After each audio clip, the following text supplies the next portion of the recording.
Hello, everyone, and thank you so much for joining me today. My name is Mademoiselle Lina, and you can find me online at www.conjureknits.com. Today, we are here to do the Libra TarotScope for November 2021, and we are going to be using the Fairies Oracle by Brian Froud. Before we get started, I would like to say thank you for viewing my video, and if you haven't already done so, please consider subscribing to my channel.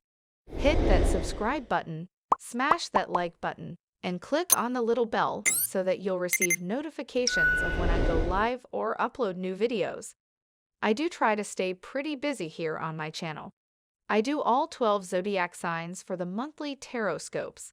On Sundays, we have Conjure Crew with myself, Mambo Tanya, and the Black Bonnet Witch. On Mondays, I upload the weekly forecast. Every day, I do a card of the day reveal. On Wednesdays, we have the virtual book club. We are currently reading the Sword of Truth series by Terry Goodkind. It has been so much fun following Richard and Kaylin on their adventures, so you are definitely going to want to join us for that. I also pop on from time to time and do free readings, so make sure you get my notifications by clicking that little bell. All right, I feel that I have rambled on long enough. So, without any further ado, let's go ahead and get started. Card number 1. What is the challenge for this month? And we have Tayton the Sylph. This is about acute intellect, quickness, mental synthesis, discernment. Tayton glitters and glimmers brightly. She scatters a special fairy dust that energizes the mind. However, energy is not everything, and the fairy dust that actually makes minds brighter as well as more energized is more rare, and she distributes it much less often. She is full of curiosity and wants to go everywhere, see everything, and have every question answered. Like the 2-year-old asking, "Why? Why? Why?" She wants to know all, even the things that by their very nature cannot be known to the conscious mind. Tayton reminds us that ideas cannot be confined. They are wild and free. They move fast. Some ideas are more contagious than the flu, and they move quickly from head to head, sometimes illuminating and sometimes burning out with a flicker and a flash and a faint whiff of ash. Brian wrote, "The sylph is a fragment of the earth's soul in fairy form. In the fairy realms, light comes not from above, but from within. Like other fairies, sylphs light up the world around them, energizing all who come into contact with them with their quick fairy radiance. We humans also light up the world around us with our own auras. It is a pity that so few of us have learned the mental disciplines to be able to perceive that light. However, Tayton is not the one to consult about that. Try Last or the Dark Lady for that. What Tayton bestows is more ephemeral, but nevertheless of value. She is an awakener, one who startles us into seeing and thinking in new and exciting ways. She loves to sit in on teenage and college-age discussions about the profound questions of life. She is full of bright ideas and willing to discuss them at length. She is not too bothered about whether the discussions make much sense or not. Ideas with wings are her joy, and mental stimulation is her game. Tayton has inertialess flight. Like thought, she is not bound by the rules of mass and momentum. Therefore, she can radically change direction without notice, more quickly than a hummingbird. Card number 2. What positive energies can I embrace this month? And we have Gotcha. Gotcha is the out-of-the-blue fairy. He likes to surprise us. You know you're walking along, minding your own business or not minding any business at all, and the universe smacks you on your blind side with something that makes an awful splat. Unexpected demands from the tax man. The bank's hole-in-the-wall machine eats your bank card late at night, while the burly and irritable taxi driver is waiting. Your children find a way to dye themselves green just before your in-laws arrive. A meteor hits your car. Gotcha is, of course, capable of happy surprises, as well as shocking or miserable ones. Perhaps your lottery ticket wins. There is a school of thought that says this is just karma. We deserve it for sins we have totally forgotten in other lifetimes. Not so. Karma is about lessons we need to learn, not about punishment, and meaningless events don't teach us much. So this may be karma, but it isn't that kind of karma. There is another school of thought that says all of these things are our choices. We chose to be there when this is happening. We choose to step in front of the invisible cosmic bus. There is some truth to this, on one level of being high in the superconscious. As Gotcha says, I know more than I see. But most of us don't function at that exalted intuitive level of consciousness much of the time. However, many of us do get hints, little flashes of intuition, and sometimes even big flashes of intuition. We often say, I knew I shouldn't have gone that way, or trusted that person, or invested in that stock. There are two things Gotcha is trying to teach us. He says he doesn't enjoy doing it, but do I believe him? Actually, I do, mostly. First, we need to learn to listen to and trust our intuition. We need to be awake and aware. It is just part of what we need to learn in order to fulfill our potential to have happy and satisfying lives. Without it, we are sleepwalking in the world, missing all of the wonders and joys, while not missing many of the bumps and pitfalls. Second, when there are lessons we need to learn, or when there are experiences that are properly other people's, but that have impact on us, we need to learn to roll with the punches, to take what comes at us, learn what we can from it, and regain our balance as quickly as possible. Things happen. We can't always control them, and we can't always get out of their way. We don't always even have a choice about them. For example, to live with a beloved animal friend probably means that you are going to lose that creature at some point, because most pets have shorter lifetimes than humans do. Other things happen as well. People occasionally win huge sums in lotteries, but this too, we need to be able to take in our stride and not be completely lost in it. Gotcha knows we like to build sturdy, rigid structures in our minds and lives, but he also knows that these often are not good for us. Sometimes we even complain about them, muttering about life being dull and boring, yet we cling to them tenaciously. Such inner and outer rigidities usually encourage stagnation, and the unity insists on growth. So, to help us along, Gotcha kindly delivers these sudden surprises. Yet how often do we remember to say thank you? It's hard, Gotcha says, doing such a difficult job. It's enough to drive a fairy to drink. From the look of that bloodshot eye, he has already been into some of the more potent otherworld nectar. Card number 3. What negative energies do I need to negotiate this month? And we have Penelope Dreamweaver. This is about inspiration, magical dreams, visions.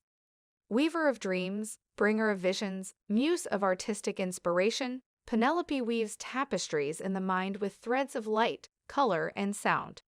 When she comes to us in dreams, we waken under her enchantment and rush for our paints or clay or other forms of expression.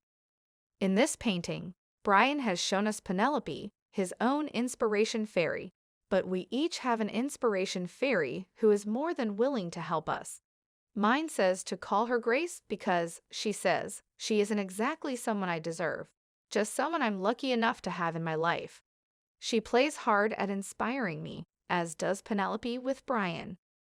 Penelope says she is very pleased with Brian's results of her inspirations, but when I looked hopefully at Grace to see what she thinks about me, she just shrugs her shoulders. Then she flashes me a wicked grin, so I think it is all right. Inspiration fairies like their jobs, but they get really bored when people don't pay attention to them. Then they sit around and file their fingernails while they think troublesome and mischievous thoughts. Sometimes they get exasperated enough to send us nightmares in an attempt to get us to wake up. These fairies and their sisters, the fairies of expression, work together as teams, helping us in our creative endeavors. The fairies of inspiration sprinkle us with special inspirational fairy dust so that we come up with ideas. Rather like fertilizing a plant, and you know what plants are fertilized with, Grace says. Then, their sisters, the fairies of expression, help us to give form to our creativity, manifesting it with our own particular talents. Card number 4. What do I need to make time for this month? And we have unity. Unity comes first and last. In between, we have the illusion of duality, which we all believe in for a very long time. This apparent duality is ultimately shown to be an illusion, but it is an illusion through which we must pass, through which we learn and grow, and then once again return to unity. You may have had mystical experiences where you have had true union with other beings or even with the unity, the one who is all. Such experiences changes our lives, effectively showing us that the saying "we are all one" is not just a pious belief, but is a statement of actual fact.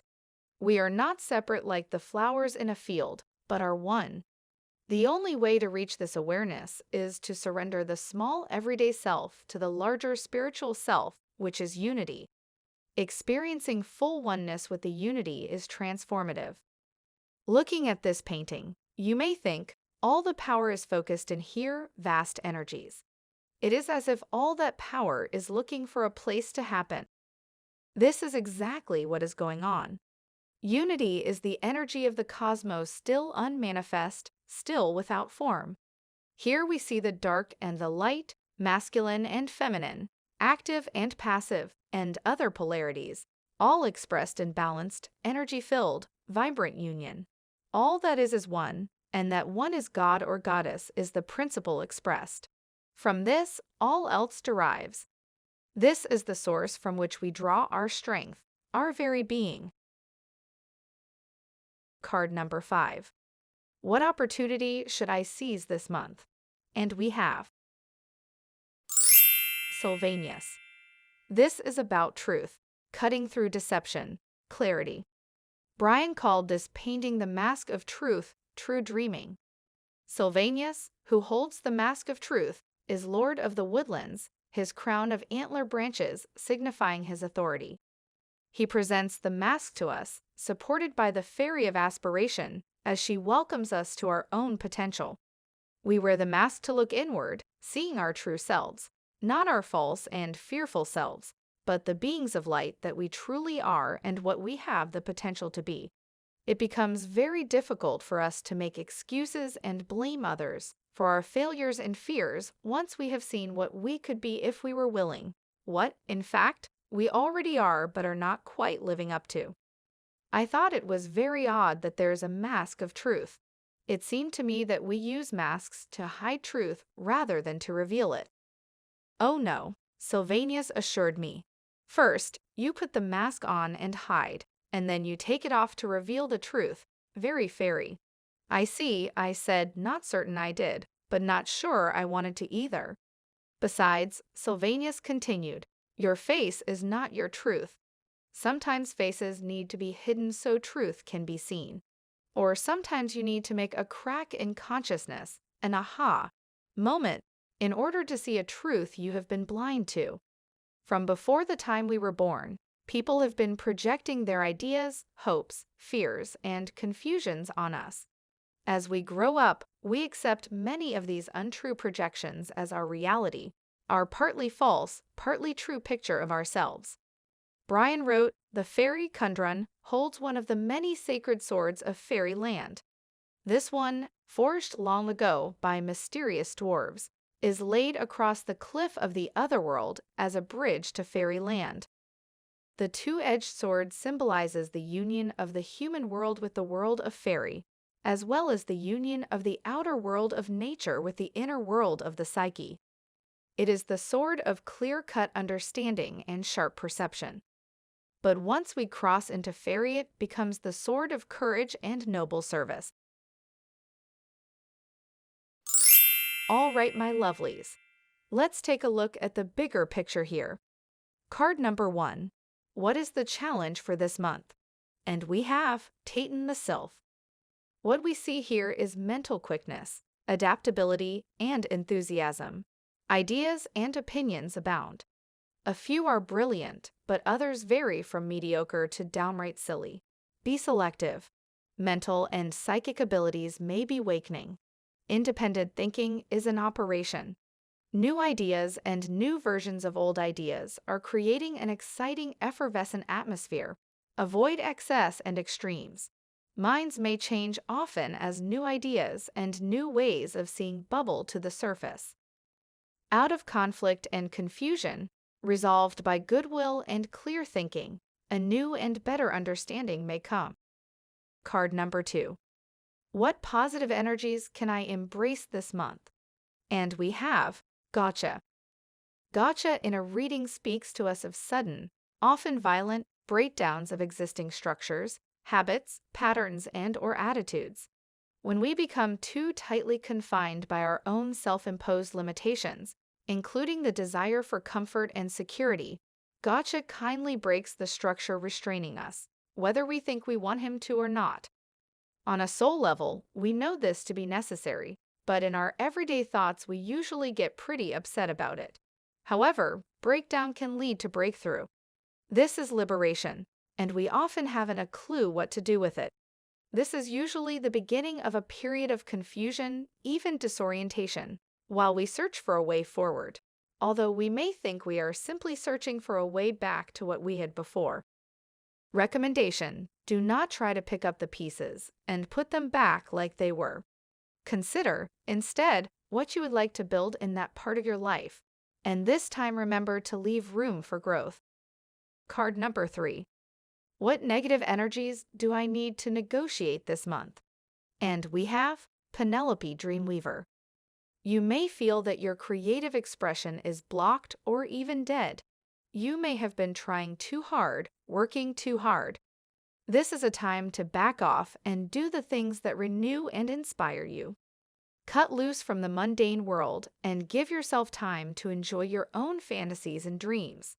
Then, choose what you want to bring into manifestation and begin to create it, even if you think you can't. Creation is one of the primary factors in the maintenance of sanity. Humor is another.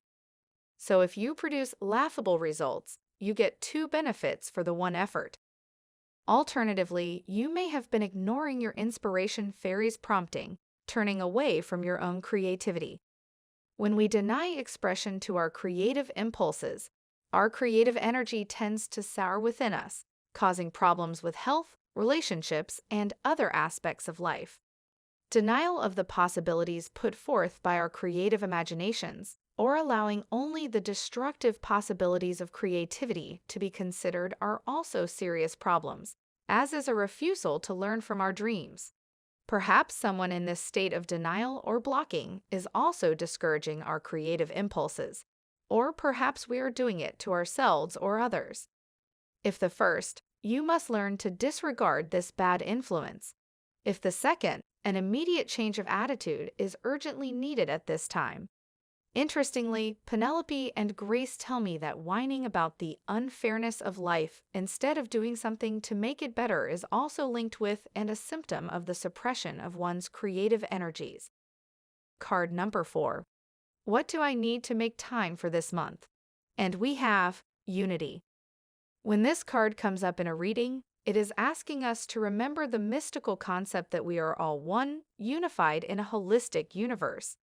It reminds us to look at the needs and goals we have in common with others, and to seek cooperation and community action rather than attempting to do everything on our own. To achieve our goals, we need the active cooperation of others, and to get that cooperation, we must be helpful to them and willing to work with their ideas as well as our own. It suggests that we think of things in terms of equal partnerships rather than in lines of hierarchical authority. Unity also tells us that we have much to gain by remembering our own wholeness. Resolution of inner conflict is often necessary before we move ahead. It is important at this time that we work toward cooperation and reconciliation, within and without. Seek the highest good of all involved, and not merely your idea of highest good. Ask for the divine energy of unity to permeate and guide you. Card number 5. What opportunities should I seize this month? And we have Sylvanus.